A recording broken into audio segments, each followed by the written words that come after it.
সূরা ইব্রাহিম। আলিফ লাম রা কিতাবুন আনজালনাহু ইলাইকা, ওই নবীর নামে কোরআনের ভিতরে সূরা দিয়েছে কে? আল্লাহ। আবার আল্লাহ বললেন, গোলাম জেনে রাখো উনি তোমাদেরকে মুসলমান নামকরণ করেছেন। তাই ইসলামে যারা অন্তর্ভুক্ত হবে সব মুসলমানদের পিতা আমি আল্লাহ তারা নির্বাচিত করেছি। মিল্লাত আবিকুম ইব্রাহিম হুয়া সাম্মাকুমুল মুসলিমিন। আওয়াজ করে বলেন, মুসলিম জাতির পিতার নাম কি? আমাদের জাতির পিতা কেডা? সবাই কোন? মনে থাকবে না ভুল করবেন? ভুল করবেন? জাতির পিতা কে? চিল্লায় বলেন, জাতির পিতা কে? মিল্লাত আবিকুম ইব্রাহিম হুয়া সাম্মাকুমুল মুসলিমিন, যিনি তোমাদেরকে মুসলমান বলে অভিহিত করেছে। আবার আল্লাহ বললেন, ইব্রাহিম সবাইরে তুমি মুসলমান নাম রাখলা, তুমি মুসলমান হও। আসলিম ক্বালা আসলামতু লিরাব্বিল আলামিন, বলতে দেরি, কালিমা পড়ে মুসলমান হতে দেরি নাই। চিল্লায় পড়েন আল্লাহু আকবার। আবার আল্লাহ বলে, আমার নবী ইব্রাহিম এমন নবী, এই নবীর মতো বিনয়ী নবী নাই।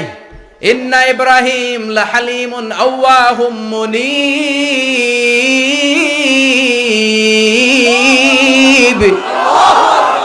ইন্না ইব্রাহিম লাহালিম আওয়াহ মুনীব, এই নবী সহনশীল নবী। সুবহানাল্লাহ পড়েন। সহনশীলতার কোনো অভাব নাই, যেটার অভাব আমাদের মধ্যে সবচেয়ে বেশি। কথা কোন? আমাদের বাংলাদেশীদের মধ্যে সহনশীলতার অভাব আছে না নাই? নিজে যেই দল করি এইটাই ভালো, বাকি সব কালা। আছে না নাই? আমি তাবলীগ করি তো আমি ভালো, বাকি সব বাতিল। আমি জামাত ইসলাম করি তো আমি হক, বাকি সব বাতিল। আমি আহলে হাদিস তো আমি সেরা, আমার মতো সেরা কেউ নাই। এরকম অসহনশীল মানসিকতা আছে না নাই? নিজে যেটা বুঝি এটাই ভালো, বাকিরা কেউ ভালো না, বাকি কেউ ভালো না। আহা, কি ভয়ঙ্কর অবস্থা। কিন্তু সাইয়েদনা ইব্রাহিমের অভ্যাস এটা ছিল না, উনি সহনশীল ছিলেন।